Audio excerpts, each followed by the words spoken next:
Buenos días, aquí Augusto Townsend, curador principal de Comité de Lectura, con las noticias de hoy lunes 2 de enero del 2024. Espero hayan pasado bien las celebraciones de fin de año. Yo, como siempre, arranco con mucho optimismo el 2024, no porque vislumbre algún cambio externo que vaya a modificar significativamente nuestro panorama, sino porque, como siempre les digo, el optimismo no es la consecuencia de saber que algo bueno va a pasar indefectiblemente, sino que es la capacidad que tiene uno de imaginar ese futuro mejor y trabajar para lograrlo. Lo que habilita el optimismo no es la buena fortuna, sino la capacidad de agencia que podemos tener, el saber que nosotros mismos podemos ser ese agente de cambio, del cambio que queremos ver. Ese es el tipo de optimismo que necesitamos para empezar el año, no el que nos hace esperar pasivamente que las cosas se den por suerte, sino el que nos lleva a la acción para contribuir nosotros mismos a crear ese futuro que anhelamos. Voy a empezar esta mañana con algunas noticias del frente internacional que ha estado más movido que local en este cambio de año. Hubo un terremoto relativamente importante en Japón de 6.6 grados, con epicentro en la península de Noto, que ha cobrado la vida de al menos 30 personas, según veo en RPP, y que activó por 18 horas una alerta de tsunami que fue levantada ya. Esto trajo reminiscencias del terremoto y posterior tsunami de marzo del 2011, que, como recordarán, generó pues un problema enorme en la planta nuclear de Fukushima.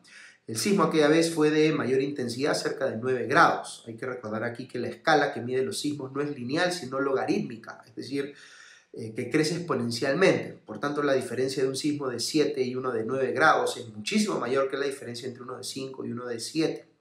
Afortunadamente, el que acaba de ocurrir ha sido un sismo fuerte, pero dentro de todo bastante menor al del 2011. Igual hay que lamentar, por supuesto, la pérdida de vidas.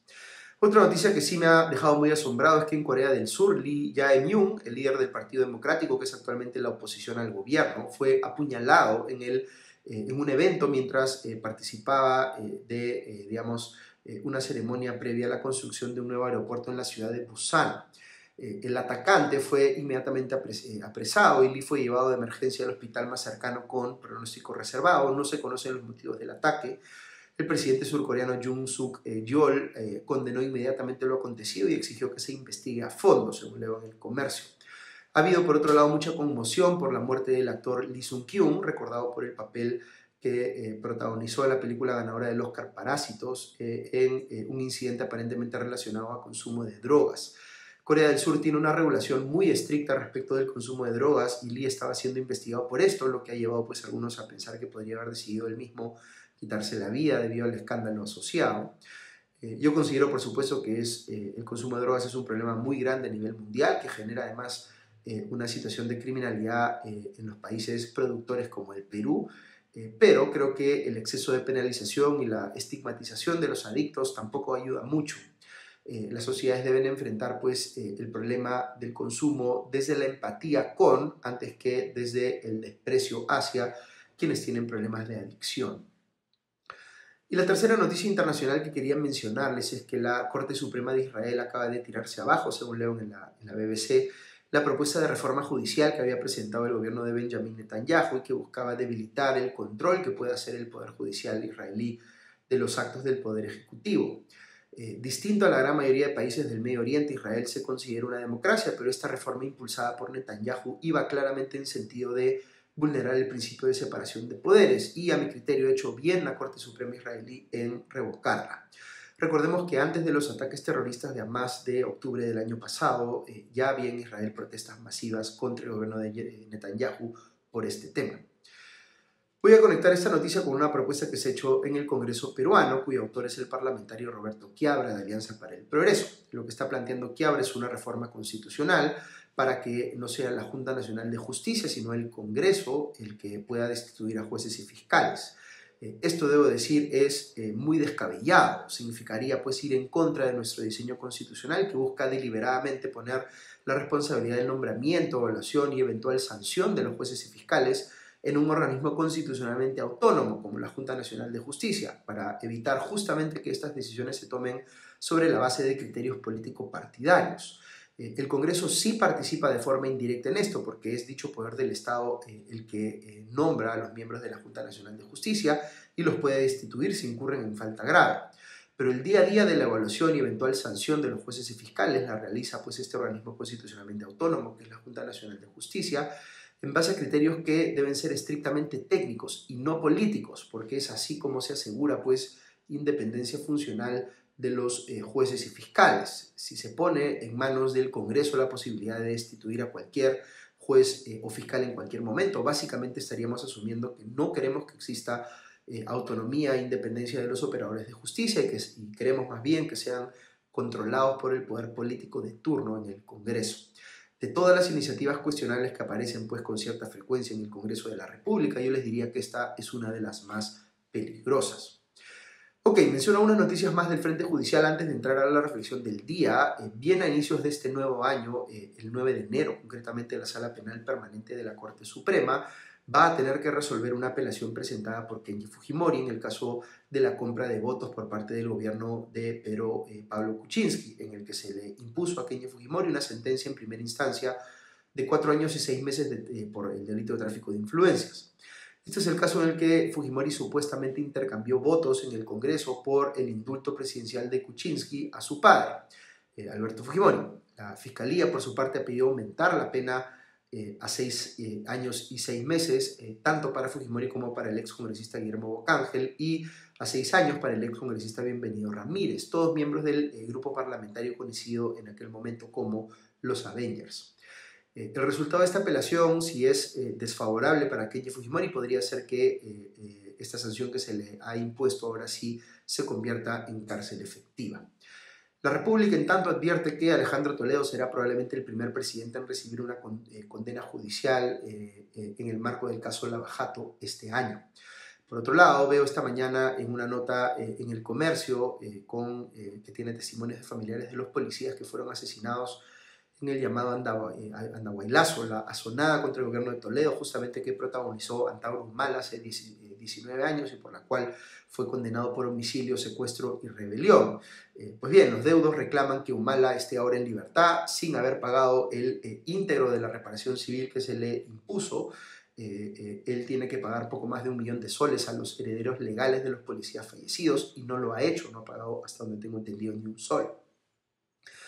Ok, hasta aquí las noticias de hoy, pero quisiera aprovechar algunos minutos para compartirles una reflexión especial a propósito de la polémica que se ha generado por una columna del politólogo Alberto Vergara en el diario El País de España, publicada a inicios de diciembre pasado, a propósito del aniversario golpe de Estado de Pedro Castillo, que Vergara calificó como el más estúpido de la historia nacional, y a la cual ha respondido el presidente ejecutivo de Ipsos Perú, Alfredo Torres, en un artículo publicado este fin de semana en Perú 21. Vergara decía que el Perú es, abro comillas, el insólito caso del país que seguía siendo democrático sin que nadie lo desee, cierro comillas. Esta es pues una exageración que se hace para fines retóricos, porque obviamente hay en el Perú personas que sí quieren que haya democracia. Lo que quiere Vergara de forma efectista es transmitir que son muy pocos. Y sí hay evidencia para afirmar tal cosa, cuando uno ve las encuestas que Alfredo Torres por supuesto debe conocer muy bien, que muestran que un 80% de los peruanos está insatisfecho con la democracia. El porcentaje de compatriotas que muestra una preferencia por un gobierno, entre comillas, de mano dura, aunque resulte autocrático y desconozca los derechos de los ciudadanos, es muy preocupante. ¿Cómo puede uno trabajar sobre la asunción de que la democracia peruana puede sobrevivir cuando la aprobación ciudadana del gobierno y del Congreso están en apenas un dígito? Cuando la gente se trepa muy fácilmente al pedido de, entre comillas, que se vayan todos y no se hace mucho problema si eso implica, por ejemplo, el cierre del Congreso. Repito, Vergara exagera para efectos retóricos, pero no le falta evidencia cuando da a entender que la democracia peruana está pegada con babas y que no parece existir un porcentaje suficientemente relevante de la sociedad peruana dispuesto a salir a defenderla. En lo personal, esto es una de las cosas que más me duele reconocer de la sociedad peruana, pero es verdad, hay una apatía enorme hacia la política y hacia la defensa de la democracia y vienen surgiendo también de manera muy preocupante y desde distintos espacios del espectro ideológico, discursos que rechazan los componentes básicos que debe tener cualquier democracia. Vergara en su artículo dice que, abro comillas, la izquierda peruana dejó en claro que desertaba del consenso democrático, cierro comillas, al respaldar el golpe de Pedro Castillo, que dice también que el gobierno de Dina Boluarte, habiendo ya sucedido al de Castillo, también desertó del consenso democrático por la violencia que exhibió en la represión de la protesta post-cambio de mando, periodo al que Vergara se refiere como, entre comillas, la barbarie. Dice que el Congreso también desertó del consenso democrático para garantizar la impunidad de sus integrantes con problemas judiciales Y dice también que el empresariado peruano también desertó del consenso democrático cuando, abro comillas, tras las elecciones del 2021 respaldó a la derecha peruana en la innoble e ilegal iniciativa de descarrilar la elección de Pedro Castillo, invocando un fraude inexistente, cierro comillas, lo que Vergara califica como, abro comillas, un intento de golpe de Estado electoral, cierro comillas. Luego, ironiza Vergara refiriéndose a una encuesta de Ipsos de mayo que mostró pues, un alto apoyo de los gerentes generales al gobierno de Dina Boluarte, que, abro comillas, es curioso que semejante entusiasmo empresarial sea para un gobierno que ha metido al país en recesión, cierro comillas. La represión encandila más que el crecimiento, concluye el articulista.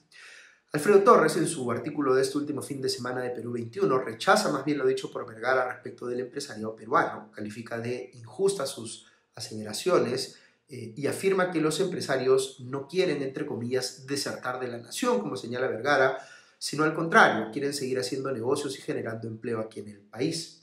Y que si respiraron aliviados cuando se dio la transición hacia el gobierno de Boluarte fue porque reconocieron que esta última no iba a seguir el camino golpista de Castillo y que las cosas en cierta medida volverían a la normalidad y se pasaría nuevamente a creer pues, en la importancia de la inversión privada. No alude específicamente Torres a las críticas de Vergara por los excesos de represión que generaron decenas de muertos a inicios del gobierno de Boluarte, ni tampoco al fraudismo tras la elección de Pedro Castillo, aunque hay que decir aquí que Torres fue una de las personas que salió a decir en medios en aquel momento que en el análisis que había hecho Ipsos no se encontró evidencia de fraude electoral que pudiese determinar un resultado distinto al que finalmente se reconoció. Luego pasa Torres a mencionar una serie de iniciativas del sector privado que buscan contribuir al fortalecimiento de la democracia peruana, tales como Perú Sostenible, Empresarios por la Educación, Capitalismo Consciente, Sistema B, Empresarios por la Integridad, Hombro a Hombro, ESOI, Peruanos por Peruanos, etc. Y menciona también la participación de los representantes del empresariado en foros como Transparencia, Proética, Prodemocracia y la Coalición Ciudadana.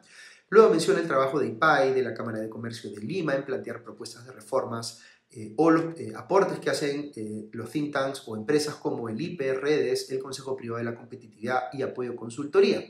Y destaca también el número creciente de empresas que, entre comillas, abrazan los principios de sostenibilidad ambiental, social y de gobierno corporativo, cierro comillas, que ahora se conocen como ESG. Quienes están involucrados en estas iniciativas, dice Torres, no son, abro comillas, ni ingenuos ni desertores, cierro comillas, parafraseando ahí pues, a un libro de hace algún tiempo del propio Vergara.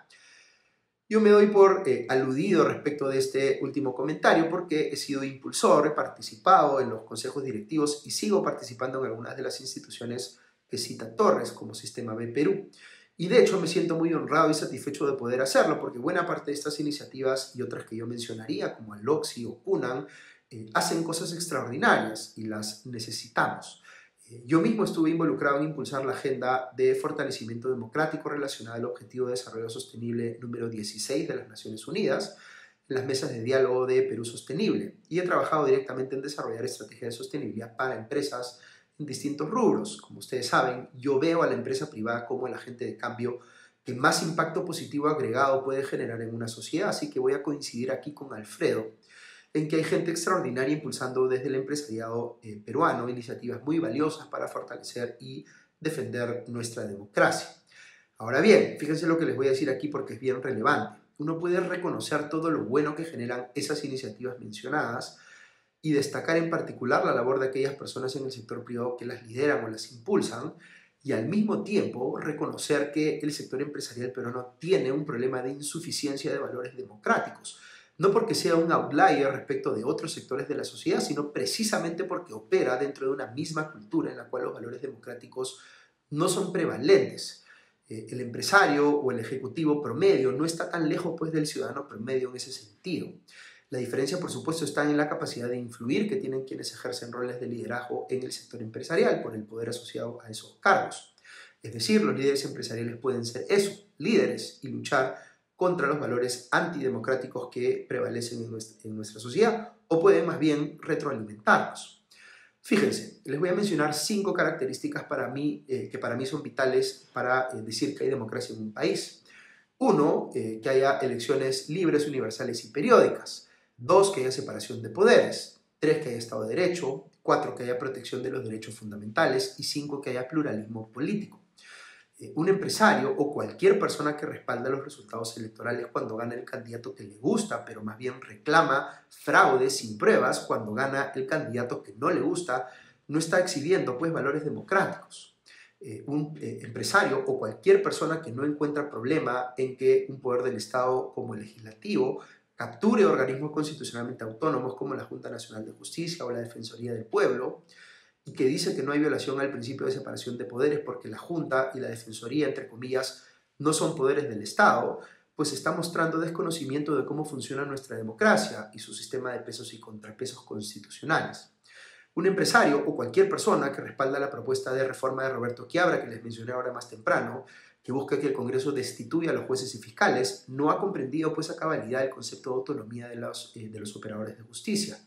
Un empresario o cualquier persona que se queja de la falta de predictividad para las inversiones, pero se pasa la luz roja o coimea al policía, no cree de verdad pues, en el Estado de Derecho. Un empresario que justifica la represión estatal con muerte de inocentes cree que los derechos humanos se pueden suspender si se trata de personas con cuya protesta discrepa, pues no está exhibiendo tampoco valores democráticos. Y finalmente un empresario o cualquier ciudadano que cree que toda persona que piensa distinto es un ignorante o un idiota, que sería mejor que se largue a otro país, no ha comprendido el valor del pluralismo político que es esencial en una sociedad democrática. Estoy mostrándoles estas incongruencias utilizando como ejemplo a los empresarios, ya que alrededor de ellos es la polémica entre Alberto Vergara y Alfredo Torres, pero estas incongruencias se dan de manera más general en nuestra sociedad. Por eso no se trata aquí de ponerse uno en un pedestal y decir yo soy el verdadero demócrata y me toca decirle a los demás cómo deben serlo. La democracia no es un producto terminado, de hecho es un producto defectuoso y nadie sabe bien cómo arreglarlo. Pero sabemos que es mejor que todas las alternativas. Y va quedando mucho todavía, si bien queda, digamos, mucho todavía por definir y por redefinir respecto de la democracia, sí es bastante obvio que en el Perú no operamos en una sociedad donde los valores democráticos sean prevalentes.